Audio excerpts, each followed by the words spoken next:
Avec Bello Marinaro, Tonino. Comment ça va? Très bien, toi? Ça va très bien. Journée chargée. Oui. Journée chargée, décorum extraordinaire. Vous le voyez d'ailleurs en lunettes, là, des images en direct du stade IGA ou la chapelle ardente, vous permettant de payer vos respects à Pascal Vallée, une grande dame, et à notre regretté confrère et ami Roger Brulotte. Ça se déroule jusqu'à 19h ce soir. C'est le stade IGA, mais au fond, c'est le parc Jarry situé sur l'avenue Gary Carter. Ça ne s'invente pas. Tony en a eu la chance, l'honneur d'accepter la demande de Pascal d'être à ses côtés pour l'une des premières heures de cette chapelle ardente aujourd'hui. C'est chargé, hein? C'est quelque chose. C'était évidemment beaucoup d'émotions, mais c'était quelque chose de toute beauté. Ça a été, écoute, c'était parfait, tu sais. C'était Roger. Tu sais, au Parc Jarry, au stade IGA, mais anciennement le Parc Jarry, où est-ce que les Expos ont joué, avec Denis Casavant puis Roger Brulotte qui décrit le match transmis sur les haut-parleurs. C'était... C'était le dernier match des Expos à Stade Shea à New York contre les Mets. Il y avait quelque chose là de particulier. On savait que Roger était parmi nous, mais là, d'entendre sa voix, et quelle apparition à un moment donné que celle de M. Doucet, Jacques Doucet, sa charmante épouse. Franchement, là, que Jacques... tu sais, Jacques ne met pas le nez dehors à tous les jours. Là. C'est de plus en plus difficile pour Jacques. On va pas se conter d'histoire. Et il a dit à son épouse, je ne peux pas ne pas y aller. Mais c'était franchement... check ça, regarde ça. Très intense. Ouais. Regarde ça. Chandail des Expos, chandail des Canadiens, chandail des Alouettes. On a pu voir également la mairesse Martinez, le premier ministre Legault, l'ex-maire de Montréal, Denis Coderre, d'anciens camarades comme Christian Gauthier. Gilles Proulx y était. Pierre-Yvon Pelletier, photographe légendaire du Journal de Montréal pendant tellement d'années. Et tout le monde avec son anecdote, hein? Tout le monde avait quelque chose à raconter. C'est très, très, très... On a rencontré un monsieur que son papa était le Pocket Rocket. Le Pocket Rocket, le fils d'Henri Richard, qui y était également. Match de 4 points ce soir. Et c'est un archétype. Est-ce que le Canadien doit abdiquer et se contenter du 3e rang dans l'Est, advenant une défaite à temps réglementaire? Moi, je dis que non, là, mais... Je pense que c'est important que le Canadien repose certains joueurs. Bien, on le fait encore avec Caden Goulet ce soir. Oui. Et j'ai envie de dire, il se dépense tellement physiquement qu'on offre du repos à Zachary Bolduc ce soir. C'est de l'ironie, évidemment. Non, évidemment, Bolduc, il est pas retranché ce soir parce qu'il doit se reposer. Il est retranché ce soir parce que les Canadiens ont pris la décision de... Écoute, c'est pas compliqué, on va se dire les vraies choses. Au moment qu'on se parle, Martin Saint-Louis a plus de confiance dans le jeu de Joe Veleno que dans le jeu de Zach Bolduc. Puis, ça change vite, hein, parce qu'il y a 3 semaines de ça, Veleno était à l'écart du jeu pendant très, très, très longtemps. Et là, quand il est revenu dans la formation, écoute, moi, je vais dire ça. Moi, j'aime la façon dont Veleno joue. OK? Tout à fait. Mais le Canadien a des joueurs défensifs responsables. Ils ont déjà Dano puis Jake Evans. OK? Veleno a un avantage. C'est un joueur de centre qui peut jouer à l'aile, puis Veleno peut jouer à des avantages numériques. Zach Bolduc est plutôt un joueur offensif qui ne marque pas beaucoup, mais tu peux le mettre sur une deuxième vague. Et écoute, c'est un gars qui peut donner des mises en échec. Malheureusement, dans les derniers 3 matchs, si je ne me trompe pas, Zach a 0 tir au but.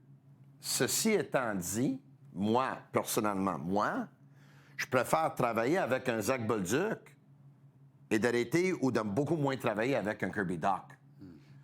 Pour moi, le fait que Zach est retranché et Dach est dans l'alignement, je pense pas que j'aurais agi ainsi. Mais le Canadien, évidemment, veut donner à Dach l'opportunité de se reprendre parce que lui, il revient d'une longue blessure et lui a besoin d'avoir des matchs pour voir si ça peut fonctionner. Puis à date, ça n'a pas fonctionné. Évidemment, c'est la solution facile. Zachary Bolduc qui paye le prix encore. On ne parle pas d'Alexandre Texier. Moi, je pense que l'erreur, c'est de comparer Veleno à Bolduc pour le moment. Mais dans 4 jours, Michael Age arrive. Il va te donner une 3e option capable de prendre des mises en jeu, un 2e droitier plus le gaucher Newhook dans le top 6. Et tu vas avoir 3 options, 2 droitiers, un gaucher également, Evans, Kapanen et Dano dans le bottom 6. Mais dans le c'est dernier là où 4 Joe matchs, Veleno va risquer de sortir de la dans les derniers 4 matchs, tu ne peux pas enlever Texier. Bien, m'excuse, il vient de revenir il y a un match. Je comprends parce qu'il était blessé. Ben oui. Dans les derniers 4 matchs, s'il lui reste en santé, tu ne peux pas enlever Texier. Pourquoi? Parce qu'il donne une opportunité si jamais le match se rend en fusillade. Ah bon. Eh bien, c'est vrai qu'il a marqué un but, mais les autres n'ont pas cette opportunité-là. On sait, on a une certitude. Texier est capable de marquer, Suzuki n'est pas capable de scorer. Qu'est-ce qu'on sait de Bolduc? Tu es capable de compter, Bolduc? On ne le sait pas, il n'est jamais allé. Je comprends. Il n'a pas touché de l'année de la glace en prolongation. Je comprends. Il n'a pas touché de l'année de la glace en tir de barrage. Puis il a joué quoi? Il n'a même pas joué 10 minutes avec un homme en plus depuis le début de la saison. Pourtant, Nicolas Martineau a des stats hyper pertinentes qui démontrent clairement la dominante de Zachary Bolduc. Oui et non. Depuis plusieurs semaines. Oui et non. Et comment, lorsqu'il arrive sur un trio, le trio fonctionne? Oui et non. Pourquoi non? Parce que les statistiques qu'on a vues, c'est des statistiques qui démontrent le pourcentage, le ratio de buts attendus. C'est ça? C'est de ça que tu fais référence? Notamment. Puis sur les 5 trios les plus productifs des Canadiens, qui ont joué 50 minutes ou plus, Bolduc figure dans 4 des trios. C'est ça? Par contre, 50 minutes, là, des fois 60 minutes, là, c'est un match. Exact. C'est un petit échantillon. Je te donne un exemple. On parle de 5 matchs. Je te donne un exemple. Je te donne un exemple, OK? Le trio de Caulfield, Suzuki et Slafkovsky, évidemment, cette saison a été de loin le meilleur trio des Canadiens. C'est quand ils... Oui. Puis les autres sont à 53 %. Ils ne sont pas dans le top 5, mais semble qu'ils sont 7e ou 8e.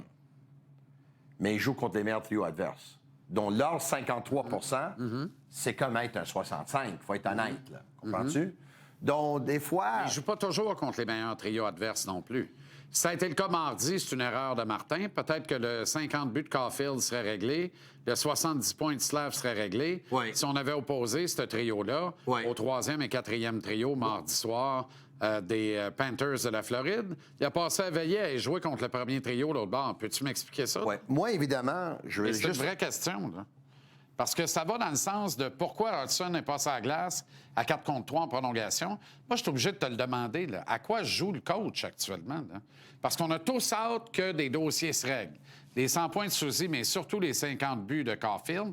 Tu avais une opportunité rêvée. Le 3e et le 4e trio de la Floride mardi, c'est des gars de Ligue américaine. Ouais. Tu les as pas opposés une maudite fois à la ligne de Suzuki. Peux-tu m'expliquer ça? Tu es à Montréal, tu as le dernier changement, Armand. Le 3e, 4e trio? Exact. Pourquoi il l'a pas fait? Non, c'est pas vrai parce que le 4e trio a marqué un but contre le trio de Suzuki. Non, sur un changement, sur un processus de changement, Tony. Ouais. Il n'y a pas eu d'opposition. Tu sais, le dernier changement, là, t'opposites, il met sa ligne, sa glace, tu mets la tienne, ou tu apportes un changement rapidement. OK. Moi, j'ai envie de te dire, là, ça a dormi un peu en arrière du banc mardi. On va être on se honnête. retrouve encore ce soir Oui. à attendre le 50e but, le 70e point, le 100e point, le 80e point. OK. On a une belle discussion. On va se dire les vraies choses. Les Panthères étaient sans les services. Oui, les Panthères étaient sans les services de Barkov, Notamment. de Reinhardt, On les nommera pas toutes. de Matthew Tkachuk, de Brad Marchand, oui. de Lundell, oui. de Mikola, de Ekblad, de Bobrovski dans les buts. Est-ce que Martin Saint-Louis devrait vraiment matcher les trios contre les Panthères décimés qui sont sans les services de deux de leurs meilleurs défenseurs? Là? Oui, je comprends, parce que le Canadien dormait au gaz. Ça finit combien? Alors... Parce que le Canadien dormait au gaz. Mais les gars, là... Ils ne devraient même pas matcher. C'était le deuxième trio des Panthères était un 3e, 4e, puis le 4e était un 6e. Exact. Mais je suis pas d'accord avec toi. À plus forte raison, il faut que tu matches. Parce que tu as des dossiers à régler. Puis tous les gars, ils savent que c'est un pique-nique. Puis le coach, il dit, non, il n'aura pas de pique-nique. La première ligne, vous allez travailler contre le seul trio qui a de l'allure l'autre bord, presque toute la veillée. Pourquoi? Pourquoi? Tu l'as, le pique-nique, prends-les, déploie à nappe, ouvre les sandwichs, débouche un rosé, c'est le printemps, fais-les ton pique-nique. Puis après ça, là, tu vas pouvoir te concentrer jeudi, avec la visite du Lightning, à recommencer à préparer ton club vraiment pour les séries éliminatoires. Ce soir, c'est supposé être ça. Et ce soir, on le sait que c'est pas ça. Ce soir, on court encore après Caulfield pour le 50e. Tu comprends? C'est toujours Tu m'as pareil. parlé de Bolduc. Moi, évidemment, je ne lance pas la serviette dans le cas de Zachary Bolduc. Moi, je crois beaucoup en Zachary Bolduc, personnellement. Moi, je pense que... Tu crois en Bolduc quand tu le dis, puis tout ce que tu dis après démontre le contraire. Non, parce que moi, je crois dans le Bolduc, mais tout ce que je dis... Je suis en train de me dire le plus sérieusement possible que c'est logique ce soir que Bolduc ne joue pas à la game. Parce que Texier va peut-être te gagner la game en tir de barrage. Moi, je te dis, Jean-Charles... T'es-tu sérieux, là? Qu'on l'aime ou l'aime pas, puis on l'aime... Parce que moi, je suis convaincu que Martin Saint-Louis, un de ses prochains défis va être de faire la même job avec Bolduc qu'il a fait avec Cole Caulfield. Moi, c'est ça que je pense va venir, là. Écoute, là, je pense pas que Martin Saint-Louis a quelque chose contre Zachary Bolduc. Zachary Bolduc, tu penses que Martin Saint-Louis veut pas que Zachary Bolduc marque Zachary Bolduc a sa deuxième saison dans la Ligue nationale cette année, parce que c'est ce que c'est, est un bien meilleur joueur de hockey sans la rondelle que Cole Caulfield l'était à sa deuxième saison. Il n'y a pas une grosse job à faire avec, là. Tout ce qu'il y a à faire avec, là, c'est travailler ça ici en lui donnant de l'amour, de la confiance, puis en lui offrant des opportunités de la mettre dedans. Parce que c'est d'abord et avant tout ça qui fait dans la vie compter des buts. Mais Martin... Maxime Lapierre avait un point extraordinaire il y a une couple de semaines. Il dit, te rappelles-tu qu'on a essayé de dire à Guillaume Latendresse à Montréal que tout ce qu'il a fait toute sa vie, c'est scorer des buts? T'es arrivé à Montréal en disant, t'es grand, t'es gros, frappe, ça va t'aider dans ta carrière. Il est sorti de Montréal à coup de pied derrière, pendant scorer 30 au Minnesota. Fait que c'est ça qui nous attend avec Bolduc encore. On répète la même erreur. C'est pas le même monde. Bolduc, je ne crois pas qu'ils vont sortir. Je pense qu'il va... Écoute, c'est un jeune joueur de la deuxième saison dans l'NSA, tu viens de mentionner. Il a été changé à un autre club. Il rentre dans un autre système, un système où est-ce que tout le monde va très, très bien offensivement. Mais lui, un instant. C'est game 79 à soir. Penses-tu que Martin Saint-Louis ne veut pas que Jacques Bolduc marque des buts? Il lui donne 14 minutes par match. Il lui met sur deuxième vague d'avantage numérique. Puis Zach, dans les derniers 3 matchs, il a 0 tir. Moi, je vais t'expliquer quelque chose, là. T'en as vu des matchs de hockey? Veleno, il en a combien, lui? Est-ce que tu as déjà vu un Veleno, joueur... il en a combien? Un instant. Est-ce que t'es déjà vu... Tu viens de me dire il y a quelques minutes, on ne compare pas Veleno avec Zach Bolduc. Non, mais on peut... Mais je peux te trouver des points de comparaison. Parce que Veleno joue en désavantage numérique. Je peux te comparer Bolduc avec Doc, Bolduc avec Texier, Bolduc avec Veleno. Je peux te le comparer avec un paquet. Moi, je t'avais dit que je ne suis pas le président du fan club de Kirby Doc. Mais est-ce que tu as déjà vu un joueur marquer des buts sans prendre des tirs au but? Impossible. Moi, je vais donner une petite suggestion à Zach. Là. Zach, t'es tout un franc-tireur. On t'a vu dans la Ligue junior majeure du Québec. Tu en as marqué 50, tu en as marqué 19 buts l'an passé. Est-ce que tu peux utiliser ton tir? Tu joues sur un troisième trio. Ça veut dire que tu joues contre des troisièmes trios de l'autre équipe et plus souvent qu'autrement contre des troisièmes trios. Un très bon troisième trio qui donne du rythme à l'équipe. Tu vas-tu finir par le dire? Evans avec Bolduc et Anderson, qu'est-ce que tu peux reprocher à ces 3 gars-là? Imagine-toi quand ça va être Kapanen qui va être au centre de Bolduc et Anderson. Parce qu'au premier match des séries éliminatoires, c'est ça qu'il faut que ça soit. Il faut que ce soit Kapanen au centre de Bolduc et Anderson pour donner du rhythm, donner du rythme, frapper l'adversaire, cycler la rondelle dans le territoire offensif à 200 pieds de notre gardien de but et peut-être obtenir une opportunité puis marquer un gros but. Pourquoi pas? Pourquoi pas? Mais il y a 4 mises en échec dans les derniers 3 matchs. Texier a eu 4 derniers matchs, si on peut. Mais je te donne des faits, là. Tu dis arrête. Oui, non, OK, mais t'étais où quand il sortait avec 4 mises en échec dans un match? J'étais ici pour te dire qu'il jouait bien.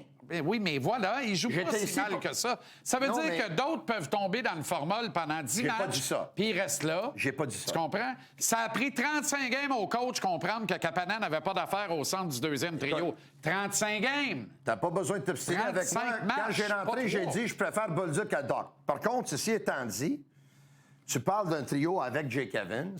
On va se dire les vraies choses, comme on dit depuis le début. Martin Saint-Louis n'a pas beaucoup de confiance dans le jeu sans la rondelle de Zach Bolduc. Bien, je suis pas d'accord. Quand Zach est dans Je suis pas sa d'accord, zone, parce là, que s'il n'y avait pas confiance dans le jeu sans rondelle, il ne jouerait pas tout court. Parce Je te que là, donne un exemple. il joue sur un trio où il doit être bon sans la rondelle. Je te donne- Mais Oui. tu as quelque chose d'intéressant, là. Puis tu allais le dire, puis d'après moi, tu t'es rendu compte que ça faisait pas de sens parce que tu allais scorer dans tes goals. Vas-y. Comment tu veux qu'il produise avec Jake Evans? Mais c'est-tu normal que Jake Evans produise plus que Zach Bolduc, dernièrement? Ben non, c'est pas normal. Ben non, c'est pas normal. Mais Jake Evans produit au même rythme qu'il a produit toute Moi, sa je carrière. suis ici depuis le début de la Zachary Bolduc saison. produit moins qu'il y a Puis un depuis an. le début de la saison, je te dis que j'aimerais voir Bolduc avec Demidov à un moment donné. C'est vrai que je te le dis? Ouais, tu me Qu'est-ce que tu veux? Je suis pas de Tu me lancement. l'as dit à quelques reprises. Je te le dis à quelques reprises. Tu devrais le dire plus souvent. En tout cas, il ne joue pas ce soir. Le fait qu'il joue pas... Et ce soir, c'est le match le plus important de l'année. Ça veut dire que si qu'il les joue pas le séries... premier match des séries. Ça veut dire que ça s'aligne vers ça. Ciao, Bello. On voit que Mapper les au autres retour. échappent. Restez là. Ciao.